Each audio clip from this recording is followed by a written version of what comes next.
Assalamualaikum warahmatullahi wabarakatuh. Nama saya Muhammad Abrar Padapas. Saya dari kelas 12 MIPA 3, nomor absen 20. Di sini saya akan menjelaskan sedikit tentang peran pemuda dalam perubahan tata negara Indonesia.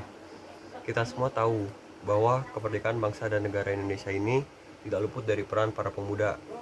Peran para pemuda berawal dari Kongres Pemuda kedua saat menyepakati Ikrar Sumpah Pemuda pada tanggal 28 Oktober 1928 di Batavia.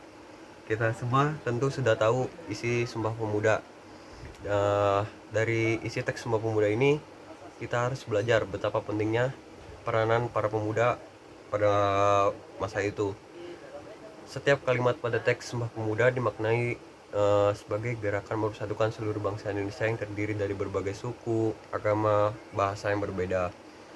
Pada tahun 1928, beberapa di antara organisasi pemuda bahkan melakukan pergerakan melawan penjajahan. Dari sini kita sudah tahu bahwa peran pemuda itu juga berperan penting bagi Indonesia mencapai kemerdekaan. Peristiwa ini ditandai dari bergabungnya organisasi-organisasi pemuda di berbagai daerah.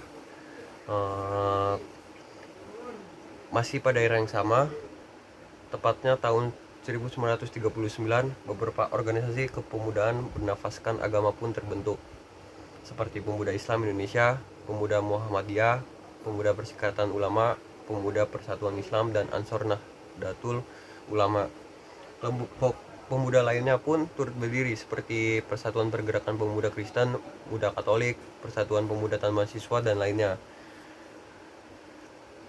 Kemunculan organisasi pemuda di Indonesia menunjukkan bahwa negara kita tidak terlepas dari peran pemuda dalam perubahan tata negara di Indonesia. Mereka yang bergabung dalam organisasi mengkhususkan diri di bidang seperti usaha kreatif, seni, kebudayaan, hingga bidang sosial. Sejalan dengan Sumpah Pemuda 1928, mereka bersedia untuk tanah air, berbangsa, dan berbahasa satu untuk menuju kemerdekaan Indonesia demi untuk mewujudkan cita-cita proklamasi.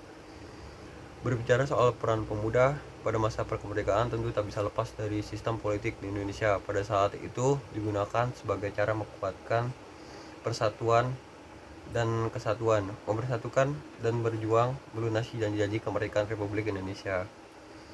Politik dianggap sebagai alat yang paling efektif untuk menciptakan perubahan dan kemajuan bagi negara. Mengingat pada era itu, bangsa kita tergolong culture nation yang bergabung dari berbagai suku, bangsa dari Sabang hingga Merauke. Itulah mengapa Sumpah Pemuda menjadi ikrar yang efektif mempersatukan para pemuda Indonesia. Mungkin cukup itulah sedikit penjelasan dari saya tentang peran pemuda dalam perubahan tata negara Indonesia. Sekurangnya, wassalamualaikum warahmatullahi wabarakatuh.